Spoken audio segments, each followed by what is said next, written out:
So I grew up in the most strict form of Amish community you can grow up in. No electricity, no running water, our outhouses were outside. Like we didn't have bathrooms, so no running water on the inside. And then there's this hierarchy between men and women. Men control the rules and they tell the women what to do, and the women get suppressed. And so at the age of 19, I decided to jump off a 15-foot roof and run away and escape from the entire thing and everything that I had ever learned, and from my family and my culture.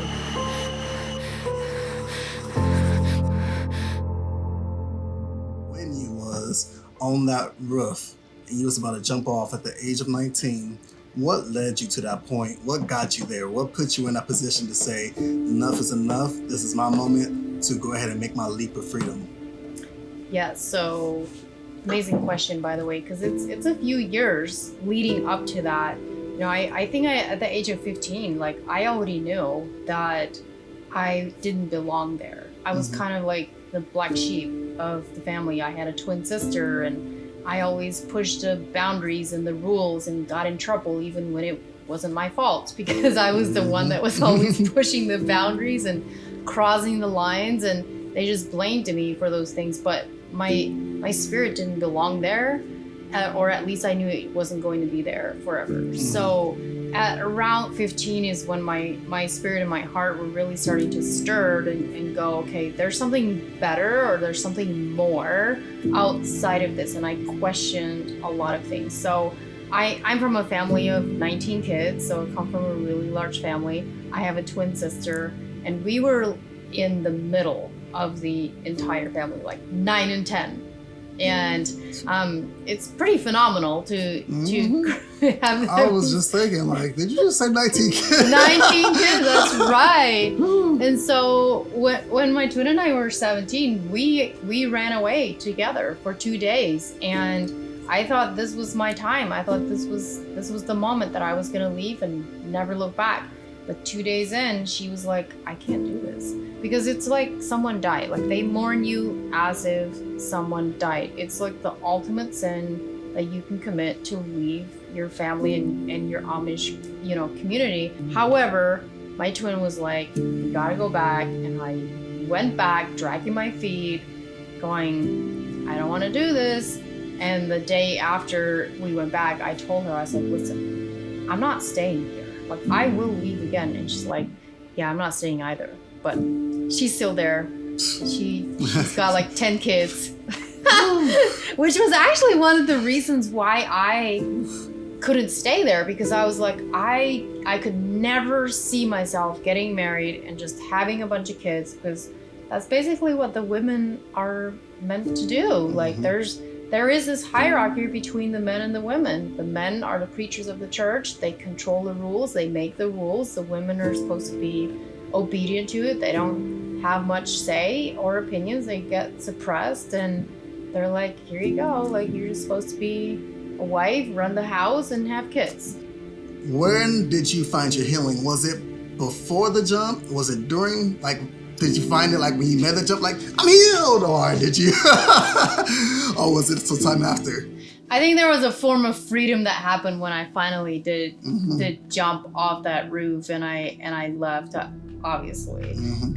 But then there's also a massive culture shock that happens, because I didn't realize how little I knew until I knew how little I knew. Get to a place where you're okay with that. You have to embrace it.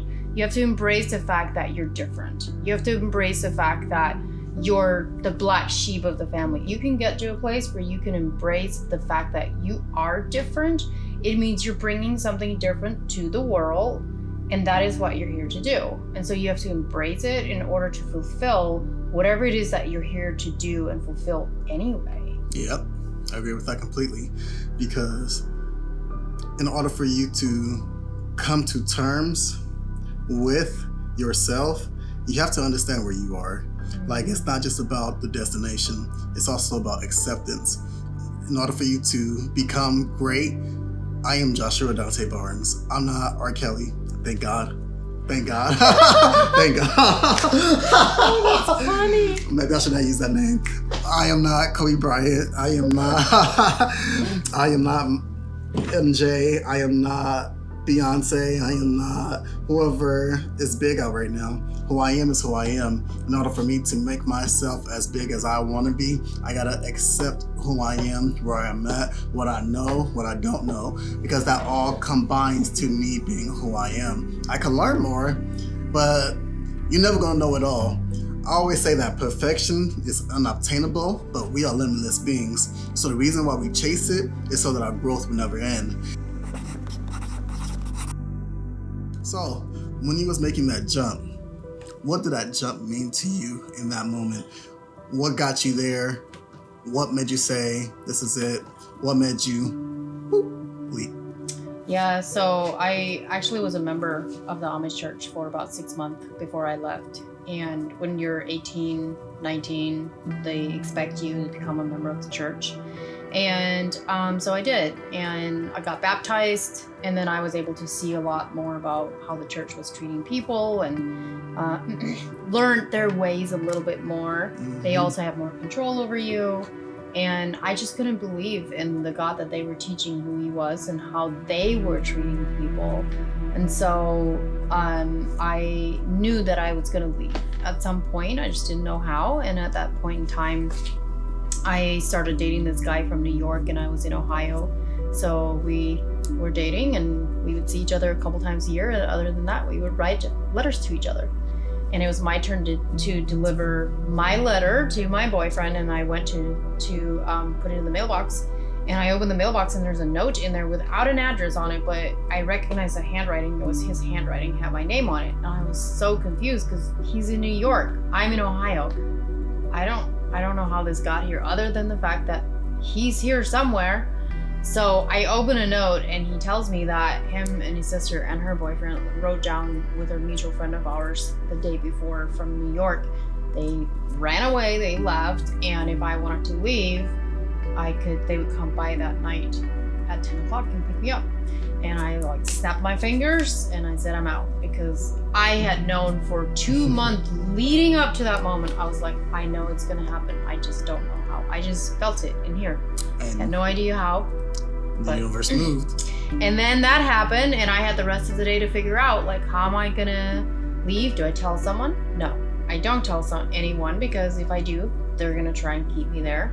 And then how do I leave? And so I waited until everybody else went to bed. I went upstairs as if I was going to bed, but I just ripped my bonnet off and wrote a little note to my family, and I said, it has nothing to do with you, but I have to go. So then I climbed out onto the window or through the window onto the roof, and that's when I made the jump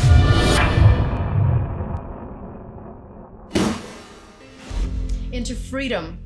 See, and I love that jump, because that jump is not just a regular old jump. That jump is a story that you could tell people. It is a moment of freedom. Mm-hmm. It is a moment of decision making. It is a moment to where you decided within your mindset that you're not going to stay in your problem, even though you're used to it, even though you was accustomed to it, even though you grew up in it, they taught you this was your way of life. You decided that I want more. In spite of all that, I want more. And a lot of people get stuck in that dark place and decide not to jump because of the fact that they're used to it. Yeah. Or they're afraid, or multiple other reasons. But in order for you to start creating your life, is you gotta learn how to make that jump. Because now that jump, you didn't just save yourself, you saved a mountain of people that's gonna be coming with you, jumping around, hopping like a bunny, but jumping towards there.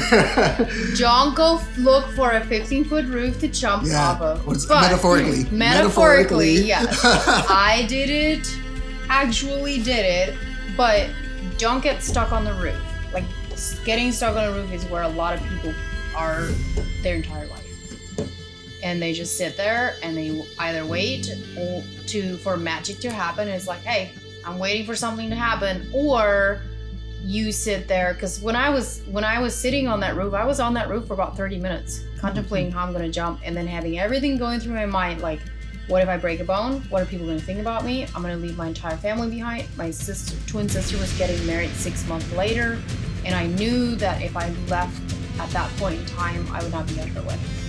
And so I had a decision to make, like, do I allow all of that to prevent me from jumping based out of fear, or do I go where I know I'm supposed to go?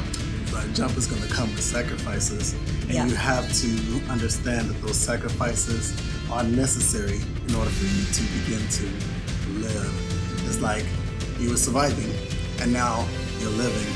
But the thing about living is that once you start making that first step, it's just the first step. You're at the very beginning. So, what was the issues that you had going from that jump to living the way that you want to live? Well, I had